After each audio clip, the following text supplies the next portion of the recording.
So hello everyone, আজি আমি class 9 mathematics question number 4 to discuss কৰিম অনুশীলনী 6.1 ৰ ঠিক আছে অনুশীলনী 6.1 ৰ চ্যাপ্টাৰটোৰ নাম হৈছে ৰেখা আৰু কোণ আৰু question number হৈছে 4 আজি আমি 4 5 6 এই গুটেই কেটা questionৰ সলিউশন ডিসকাস কৰিম ঠিক আছে সো এতিয়া আমি চাও question number 4 ত কি দিয়া আছে question number 4 ত দিয়া আছে যে যদি চিত্ৰত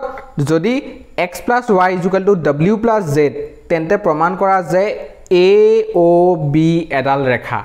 আমি AOB এডাল ৰেখা বুলি প্ৰমাণ কৰিব লাগিব ঠিক আছে নে কোৱেশ্চনটো দিয়া আছে যে x + y = w + z আৰু প্ৰমাণ কৰিব লাগে AOB এডাল ৰেখা ঠিক আছে নে আৰু কৈছে কি x + y = w + z x + y = w + z বুলি কৈছে আৰু AOB এডাল ৰেখা বুলি আমি প্ৰমাণ কৰিব লাগে সো প্ৰথমে মই জি দিয়া আছে হেকিন লিখি লম মানে এটা স্টেটমেন্টে দিয়া আছে হেতু হৈছে x + y = y + z so মই এতিয়া आंसर হিচাপে কি লিখিম প্ৰথমে মই লিখিম যে given মানে কি দিয়া আছে কি দিয়া আছে x + y = w + z x + y = w + z বুলি দিয়া আছে ঠিক আছে আৰু প্ৰমাণ কৰিব কি লাগে প্ৰমাণ কৰিব লাগে যে AOB এডাল ৰেখা ঠিক আছে প্ৰমাণ কৰিব লাগে AOB এডাল ৰেখা এতিয়া আমি কি কৰিম প্ৰমাণ বুলি লিখি লওঁ মই এতিয়া প্ৰমাণ বুলি লিখি লওঁ আৰু এতিয়া আমি প্ৰমাণ কৰিম কি প্ৰমাণ কৰিম তোমালোকে এই লাইনটোৰ পিছত আৰু এটা লাইন লিখি ল'ব পাৰা এনেদৰে যে প্ৰমাণ কৰিব লাগে যে AOB এডাল ৰেখা ঠিক আছে সেকেন্ড লাইনটো তেনেদৰে লিখি ল'বা মই এতিয়া প্ৰমাণৰ পৰা লিখিম ঠিক আছে সো প্ৰমাণটো এতিয়া কি হ'ব প্ৰথমে সো মই এতিয়া কি কৰিম প্ৰথমে x y w + z এই গুটেই কেটা যোগ কৰিলে আমি তো 360 ডিগ্ৰী পাওঁ কাৰণ এটা বিন্দুৰ চাৰিওফালে থকা কোণ কেইটাৰ যোগফল কি হয় 360 ডিগ্ৰী হয় নহয় এই গুটেই কেটা এংগল যোগ কৰিলে আলটিমেটলি কি হ'ব आंसर কি হ'বগে 360 ডিগ্ৰী হ'বগে ঠিক আছে নে 360 ডিগ্ৰী আৰু মাজত থকা এটো O হে দে এটো 0 নহয় মানে এটো বিন্দু ঠিক আছে এই বিন্দুটো কি O বিন্দু আৰু x y z w একেটা হৈছে এংগল ঠিক আছে সো প্ৰথমে মই কি কৰিম এতিয়া লিখিম যে x + y + w + z x + y + w + z = কি হ'ব 360 ডিগ্ৰী হ'ব আৰু যুক্তিটো কি দিম যেহেতু এটা বিন্দুৰ মানে মই যুক্তিটো কি লিখিলো এটা বিন্দুৰ চাৰিওফালে থকা গুটেই কেটা কোণৰ যোগফল 360 ডিগ্ৰী ঠিক আছে সো এতিয়া মই কি কৰিম x + y + w + z এতিয়া মই w + z ৰ জায়গাত কি লিখিম x + y বুলি লিখিম ঠিক আছে নে x + y + x + y ঠিক আছে নে 360 ডিগ্ৰী লিখিলো মানে w + z ৰ ঠাইটো মই কি লিখিলো x + y বুলি লিখিলো কাৰণ যুক্তিটো কি দিয়া আছে হয়নে দিয়া আছে আৰু কি দিয়া আছিল x + y = w + z হেকাৰণে মই w + z ৰ জায়গাত x + y লিখিলো এতিয়া x + y আৰু x + y হয়নে নহয় দুটা x + y আছে এটো x + y আৰু এটো x + y সো দুটা x + y পালো মানে মই কি লিখিম 2 * x + y 2 * x + y লিখিলো সো = 360 ডিগ্ৰী দুইটো এফালে পূৰণ হৈ আছে এফালে গলে হৰণ হৈ যাব সো 360 ডিগ্ৰীৰ লগত যেতিয়া দুইয়ে আমি হৰণ কৰি দিম তেতিয়া আমি কিমান পাম 180 ডিগ্ৰী পাম ঠিক আছে নে 180 ডিগ্ৰী সো 180 ডিগ্ৰী পালো এতিয়া মই যেহেতু 180 ডিগ্ৰী পালো ঠিক আছে এতিয়া মই x + y জায়গাত কি লিখিব পাৰো এংগল AOB বুলি লিখিব পাৰো কাৰণ x + y যোগ কৰিলে আমি কি পাওঁ এংগল AOB পাওঁ মানে এই গুটেই এংগলটো পাওঁ অৰ্থাৎ এংগল AOB আৰু এংগল AOB কি হয় এটা সৰল কোণ হয় সো মই x + y জায়গাত মই কি লিখিম এংগল AOB = 180 ডিগ্ৰী যেতিয়া এংগল AOB 180 ডিগ্ৰী হৈ গল তেতিয়া আমি কৈ দিব পাৰো যে এতেকে AOB এডাল ৰেখা আৰু প্ৰমাণিত হৈ গল হয় নহয় এটোৱে হৈ গল প্ৰমাণিত সো আমি কি লিখি দিব পাৰো প্ৰুফ বুলি লিখি দিব পাৰো কাৰণ এডাল ৰেখা বুলি প্ৰমাণ কৰা মানে কি কৰিব লাগিব আমি এংগল AOB টো 180 ডিগ্ৰী বুলি কৰিব লাগিব ঠিক আছে না এংগল AOB টো আমি 180 ডিগ্ৰী বুলি প্ৰমাণ কৰি দিলে আমি কি প্ৰমাণ কৰা হৈ যাব AOB এডাল ৰেখা বুলি প্ৰমাণ কৰা হৈ যাব কাৰণ এডাল ৰেখাই কি কৰে এডাল সৰল ৰেখাই কি কৰে 180 ডিগ্ৰী গঠন কৰে সো হৈ গল আমাৰ প্ৰমাণিত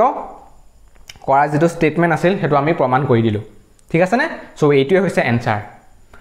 সো এতিয়া মই যাম কোৱেশ্চন নম্বৰ 5 লৈ মই এতিয়া যাম কোৱেশ্চন নম্বৰ 5 লৈ যটো তোমালোকে যদি লিখি লব বিচাৰিছা তেতিয়া ভিডিওটো পজ কৰি লিখি লব পাৰা ঠিক আছে সো এতিয়া আমি যাম কোৱেশ্চন নম্বৰ 5 লৈ সো এতিয়া আমি চাও কোৱেশ্চন নম্বৰ 5 ত কি দি আছে কোৱেশ্চন নম্বৰ 5 ত কৈছে যে চিত্ৰত POQ এডাল ৰেখা POQ এডাল ৰেখা বুলি কৈছে ঠিক আছে আমি দেখিবলৈ পাইছো চিত্ৰটোত বা তোমালোকে কিতাপখন চাই লোৱা কিতাপখনত তোমালোকে চিত্ৰটো ভালদৰে দেখিবলৈ পাবা চিত্ৰটোত কি কৈছে POQ এডাল ৰেখা বুলি কৈছে আৰু OR ৰশ্মি PQ ৰেখাৰ ওপৰত লম্ব OR ৰশ্মি PQ ৰেখাৰ ওপৰত লম্ব ঠিক আছে OR ৰশ্মিডাল PQ ৰেখাৰ ওপৰত লম্ব সো প্ৰথমে আমি লিখি গৈ থাকো হয়নে প্ৰশ্নটো পঢ়িও গৈ থাকো আৰু আমি লিখিও গৈ থাকো কি লিখি গৈ থাকিম আমি যিখিনি গিভেন দিয়া আছে আমি লিখি গৈ থাকিম এতিয়া সো প্ৰথমে মই গিভেন বুলি দি কি লিখিম POQ টো এডাল ৰেখা বুলি কৈছে ঠিক আছে আমি চিত্ৰটো দেখিছো হেতু নিলিখো আমি লিখিম যে OR পাৰপেন্ডিকুলাৰ PQ বুলি লিখিম OR পাৰপেন্ডিকুলাৰ PQ বুলি লিখি ললো কাৰণ ইয়াত কি দিছে OR ৰশ্মি PQ ৰেখাৰ ওপৰত লম্ব বুলি কৈছে আৰু আমি তাক ম্যাথমেটিক্যালি কেনেদৰে লিখো OR পাৰপেন্ডিকুলাৰ PQ সো ইয়াৰ পিছত কি লিখিম OP আৰু OR ৰশ্মিৰ মাজত থকা আন এডাল ৰশ্মি হল OS OP আৰু OQ ৰশ্মিৰ মাজত থকা OP আৰু OR ৰশ্মিৰ মাজত থকা আন এডাল ৰশ্মি হল OS মানে OS আৰু এডাল ৰশ্মি বুলি কৈছে ঠিক আছে প্ৰমাণ কৰা যে ROS এংগল ROS আমি কি প্ৰমাণ কৰিব লাগে প্ৰমাণ কৰিব লাগে যে angle ROS is equal to half of QOS angle QOS minus POS angle POS ঠিক আছে এটো আমি প্ৰমাণ কৰিব লাগে ROS is equal to half of QOS minus POS ঠিক আছে এতিয়া আমি এটো কেনেদৰে প্ৰমাণ কৰিম ঠিক আছে এতিয়া এটো আমি কেনেদৰে প্ৰমাণ কৰিম হেতুক আমি চাও এটা প্ৰথমে মই দেখিছো যে গিভেন দিয়া আছে OR পাৰপেন্ডিকুলাৰ PQ অৰ্থাৎ আমি কি ক'ব পাৰো নাও আমি প্ৰমাণ বুলি লিখি লওঁ প্ৰমাণ ঠিক আছে আৰু এতিয়া আমি প্ৰথমে কি লিখিম OR পাৰপেন্ডিকুলাৰ PQ বুলি দিয়া আছে ঠিক আছে যেহেতু OR পাৰপেন্ডিকুলাৰ PQ এটাকে কি হ'ব angle POR is equal to angle QOR সমান হ'ব কিয় সমান হ'ব কাৰণ দুইটা এংগল কি হয় সমকোণ হয় আমি লিখি দিম ইয়াত যেহেতু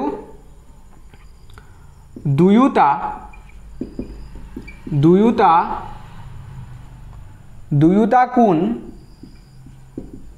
সমকোণ মানে দুইটা কি হয় 90 ডিগ্ৰী হয় যেতিয়া এডাল ৰেখা আনডালৰ ওপৰত যদি লম্ব হয় তেতিয়া দুইফালে গঠন হোৱা কোণ দুটাৰ মাপ কিমান হ'ব 90 ডিগ্ৰী হ'ব সেই কাৰণে এটো 90 ডিগ্ৰী হল আৰু এই গুটে এংগলটো POR এংগলটো 90 ডিগ্ৰী হল QOS ডিগ্ৰীটো 90 ডিগ্ৰী হল ঠিক আছে মই 90 ডিগ্ৰী বুলি লিখি লৈছো বাৰু ঠিক আছে এতিয়া দুইটা কোণ সমকোণ বুলি লিখি ললো মানে দুইটা 90 ডিগ্ৰী হয় এতিয়া মই কি কৰিম POR টো আমি কি বুলি লিখিব পাৰো এংগল POS প্লাস ROS বুলি লিখিব পাৰো নিশ্চয় কাৰণ এই দুটা কোণ যোগ কৰিলে আমি ডাঙৰ কোণটো অৰ্থাৎ POR কোণটো পাওঁ আৰু এতিয়া আমি QOR টো কেনেদৰে লিখিব পাৰো আমি এনেদৰে লিখিব পাৰো নে QOS ৰ পৰা ROS টো যদি আমি বিয়োগ কৰি দিও তেতিয়া আমি এই এংগলটো পাম হয় নহয় QOS এই গুটে এংগলটোৰ পৰা যদি এই সৰু এংগলটো যদি অতৰাই দিও মানে r ও s টো যদি অতৰাই দিও তেতিয়া কি এংগলটো থাকিব এটো এংগল থাকিব হেকাৰণে আমি q o r ৰ জায়গাত কি লিখিম q o s angle q o s minus r o s angle r o s হৈ গল আমি চিত্ৰটো চাই আমি লিখি দিলো এনেদৰে ঠিক আছে এতিয়া r o s টো এফালে আছে এই r o s টো আমি এফালে লৈ আহিম এফালে মাইনাস আছে এফালে আহিলে কি হৈ যাব প্লাস হৈ যাব অৰ্থাৎ 2 r o s হৈ যাব ঠিক আছে নে r o s টো এফালে আহি r o s টোৰ লগত যোগ হৈ গল অৰ্থাৎ 2 r o s হৈ গল ঠিক আছে নে 2 r o s হৈ গল আৰু q o s টো এফালে আছে ঠিক আছে q o s টো এফালে থাকক এতিয়া এইফালে থকা p o s টো আমি এফালে লৈ আহিম so minus angle p o s হল ঠিক আছে নে r o s টো এফালে আনিলো এফালে থকা r o s টো লগত যোগ হৈ 2 r o s হল আৰু q o s টো এফালে আছে আৰু p o s টো এফালে লৈ আহিলো মাইনাস হৈ গল q o s ৰ লগত ঠিক আছে নে এইটো এফালে লৈ যাওঁতে মাইনাস হৈ গল আৰু এইটো এফালে লৈ আহোঁতে প্লাস হৈ গল মাইনাস টো এফালে লৈ আহোঁতে প্লাস হৈ গল প্লাস টো এফালে লৈ আহোঁতে মাইনাস হৈ গল ঠিক আছে কিন্তু বেছিক কথা তোমালোকে জানাই সো এতিয়া মই কি লিখিম প্ৰমাণ কৰিব কি লাগে প্ৰমাণ কৰিব লাগে যে r o s half of ইমান ঠিক আছে দুইটো এফালে পূৰণ হৈ আছে এফালে লৈ গলে কি হৈ যাব হৰণ হৈ যাব সো আমি কি লিখি দিব পাৰিম এতিয়া এংগল কি হ'ব r o s half of q o s minus angle p o s হৈ গল আৰু এইটোৱে আমাক প্ৰমাণ কৰিবলৈ দিছিল হয় নে নহয় এইটোৱে প্ৰমাণ কৰিবলৈ দিছিল নে half of q o s minus p o s দেখিছা ইমান সহজ সো আমি এনেদৰে আমি কৰিব পাৰো তল লিখি দিবা এনেকে প্ৰুভড মানে প্ৰমাণ কৰা হল বুলিও লিখি দিব পাৰা ঠিক আছে নে প্ৰমাণ কৰা হল বুলি লিখি দিব পাৰা ঠিক আছে এতিয়া তোমালোকে যদি লিখি লব বিচাৰিছা ভিডিওটো পজ কৰি ধুনিয়াকে লিখি লোৱা এতিয়া আমি কোৱেশ্চন নাম্বাৰ 6 লৈ যাম ঠিক আছে নে এতিয়া আমি কোৱেশ্চন নাম্বাৰ 6 লৈ যাম সো এতিয়া আমি চাও কোৱেশ্চন নাম্বাৰ 6 ৰ কি দিয়া আছে কোৱেশ্চন নাম্বাৰ 6 ৰ কি কৈছে দিয়া আছে xy z = 64 ডিগ্ৰী আৰু xy p বিন্দুলৈ বহাই দিয়া হৈছে এই তথ্যৰ সহায়ত এটা চিত্ৰ অংকন কৰা ঠিক আছে xy আমি p বিন্দুলৈ বহাই দিম আৰু xy z টো কি হ'ব 64 ডিগ্ৰী হ'ব ঠিক আছে এতিয়া আমাক চিত্ৰটো দি দিয়া নাই আমি চিত্ৰটো নিজে বনাই লব লাগিব চিত্ৰটো আমি এতিয়া বনাম দেই ঠিক আছে এটো হৈছে xy z ঠিক আছে নে এটো মই দিম এটো বিন্দু মই দিম x xyz x সো ইয়াত হ'ব x এটো হ'ব y ঠিক আছে এফালে y থাকিব সো এফালে যদি আমি y দিও আৰু এফালে z দি দিম ঠিক আছে নে ওকে এটো x এটো y এটো z আৰু xyz টো কি বুলি কৈছে প্ৰশ্নত 64 ডিগ্ৰী বুলি কৈছে 64 ডিগ্ৰী বুলি কৈছে আৰু xy ক বুলে আমি এটা বিন্দুলৈ বহাই দিব লাগে ঠিক আছে এটা কি বিন্দুলৈ বহাই দিব লাগে আমি আকৌ প্ৰশ্নটো চাই লওঁ প্ৰশ্নটো কৈছে যে xy p বিন্দুলৈ বহাই দিয়া হল ঠিক আছে আমি p বিন্দুলৈ বহাই দিলো এটো মই p বিন্দু বুলি দি দিলো xy p বিন্দুলৈ বহাই দিয়া হল আৰু এই তথ্যৰ সহায়ত এটা চিত্ৰ অংকন কৰিবলৈ দিছিল আমি চিত্ৰটো আঁকি ললো যদি y q ৰশ্মিয়ে ঠিক আছে y q ৰশ্মিয়ে z y p সমদ্বিখণ্ডিত কৰে মানে সমদ্বিখণ্ডিত কৰিব লাগিব আচ্ছা y q ৰশ্মিয়ে কি কৰিব লাগিব সমদ্বিখণ্ডিত কৰিব লাগিব z y p মানে এই এংগল দুটা সমান হ'ব লাগিব হেতুৱে কৈছে সমদ্বিখণ্ডিত মানে কি কৈছে যে এই y q জিডাল ৰেখাখণ্ড বা জিডাল ৰশ্মি y q জিডাল ৰশ্মি সেই ৰশ্মিটোৱে কি কৰিব বুলে z y p এংগলটো এই ডাঙৰ এংগলটোক বুলে সমদ্বিখণ্ডিত কৰিব অৰ্থাৎ দুটা সমান এংগলত ভাগ কৰি দিব ঠিক আছে নে হেতুৱে কৈছে দুটা সমান এংগলত ভাগ কৰি দিব মানে এই দুটা এংগল সমান হ'ব ZYQ আৰু PYQ এই দুটা এংগল এতিয়া সমান হ'ব বুলে আৰু আমাক এতিয়া কি উলিয়াবলৈ দিছে XYQ আৰু প্ৰত্যাৱৰ্তী QYP নিৰ্ণয় কৰা বুলি কৈছে ঠিক আছে XY ঠিক আছে নে XYQ আমি নিৰ্ণয় কৰিব লাগিব XYQ এই এংগলটো নিৰ্ণয় কৰিবলৈ দিছে আৰু প্ৰত্যাৱৰ্তী QYP প্ৰত্যাৱৰ্তীটো উলিয়াবলৈ কৈছে ঠিক আছে এতিয়া আমি এনসাৰটো কৰিম ঠিক আছে নে এতিয়া আমি প্ৰথমে প্ৰশ্নটো যি যি দিয়া আছে সেইখিনি আমি গিভেন বুলি লিখি লম সো মই লিখিম গিভেন প্ৰশ্ন কি দিয়া আছে XYZ এংগল XYZ টু বলে 64 ডিগ্ৰী আৰু সমদ্বিখণ্ডিত কৰিব বুলি কৈছে নে হয় নে নহয় YQ ৰশ্মিয়ে এই দুটা এংগলক মানে ZYP এংগলক সমদ্বিখণ্ডিত কৰা বুলি কৈছে অৰ্থাৎ আমি কি লিখিম যেহেতু YQ ৰশ্মিয়ে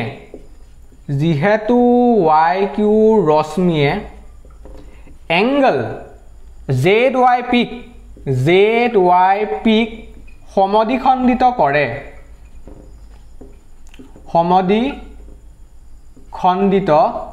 ঠিক আছে না সমদ্বিখণ্ডিত কৰে সেয়েহে কি হ'ব সেয়েহে আমি কি লিখিব পাৰিম ZYQ angle ZYQ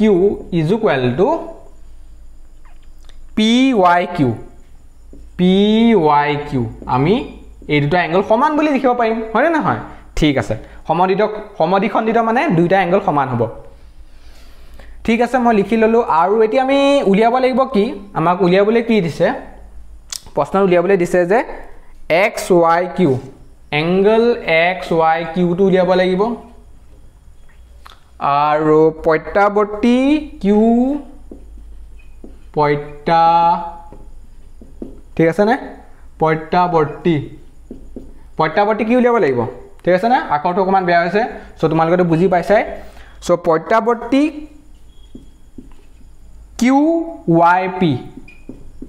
QYP আমি উলিয়াব লাগিব প্ৰত্যাৱৰ্তী QYP টো আমি উলিয়াব লাগিব সো ঠিক আছে XY Q এংগল টো উলিয়াব লাগিব ঠিক আছে XY Q এংগল টো আৰু প্ৰত্যাৱৰ্তী QYP এংগল টো আমি উলিয়াব লাগিব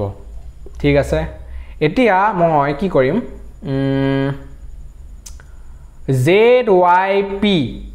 এতিয়া আমি চাম ZYP এংগল টো আৰু XYZ এংগল টো আমি কি কৰিম চাবছো আসুন দে তোমালোকে কি কৰিবা এতিয়া তোমালোকন ভাবিছোৱা কি কৰিব পাৰা সো ঠিক আছে নে ভাবিলো না নে এতিয়া মই আনসাৰটো কৰিম এতিয়া মই কি কৰিম XYZ এংগলটোৰ লগত মই ZYP এংগলটো যোগ কৰি দিম XYZ এংগলটোৰ লগত মই ZYP এংগলটো যোগ কৰি দিম আৰু যোগফলটো কি লিখিম 180 ডিগ্ৰী বুলি লিখিম কাৰণ ৰৈখিক জুৰিয়া কোণ কাৰণটো কি হ'ব ৰৈখিক জুৰিয়া কোণ ঠিক আছে নে কাৰণটো কি ৰৈখিক জুৰিয়া কোণ যুক্তিটো কি হৈছে ৰৈখিক জুৰিয়া কোণ কাৰণ এডাল ৰশ্মি এই ৰশ্মিডাল এডাল সৰল ৰেখা ওপৰত আছে হয় না XYP এডাল সৰল ৰেখা হয়নে আৰু এই ৰশ্মিডাল থাকা কাৰণে যি দুটা সন্নিহিত কোণ গঠন হ'ব সেই দুটা কোণ যোগ কৰিলে আমি 180 ডিগ্ৰী পাম সেই কাৰণে এডাল সৰল ৰেখা হোৱা কাৰণে এই এংগলটো আৰু এই এংগলটো যোগ কৰিলে আমি কি পাম 180 ডিগ্ৰী পাম ৰৈখিক জুৰিয়া কোণ হয় ঠিক আছে সো XYZ টো দিয়াই আছে 64 ডিগ্ৰী বুলি সো XYZ ৰ জায়গাত মই 64 ডিগ্ৰী বুলি লিখিম ঠিক আছে না 64 দে এটো XYZ ৰ জায়গাত আমি কি লিখিম 64 ডিগ্ৰী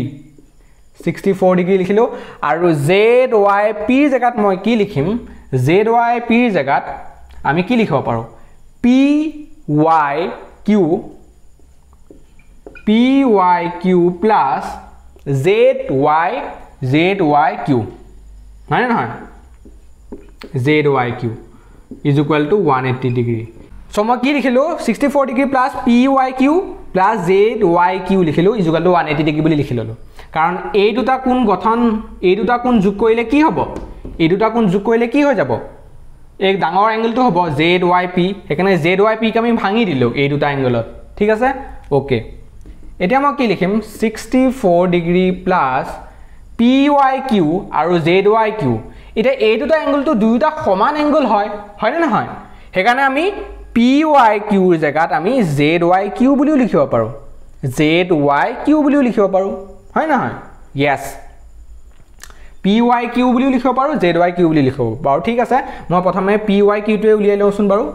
নে ZYQ টো উলিয়াও প্ৰথমে মই ZYQ টো উলিয়াও হেকাৰণে মই কি লিখিম PYQ জেগাটো মই ZYQ এ লিখিম ZYQ প্লাস আৰু ZYQ জেগাটো ZYQ এ লিখিম is equal to 180 ডিগ্ৰী আৰু মই কি দিম ব্ৰেকেটত from equation 1 ঠিক আছে না from equation 1 বুলি দিম কাৰণ আমি equation 1 কি বুলি দিছিলো ZYQ is equal to PYQ বুলি দিছিলো হেকাৰণে মই PYQ জেগাটো ZYQ এ লিখিলো হেকাৰণে এতিয়া কি দেখিছো আমি দুটা ZYQ আছে সো হেকাৰণে 64 plus 2 into ZYQ হ'ব 2 into ZYQ হৈ গল সো এফালে আছে 180 ডিগ্ৰী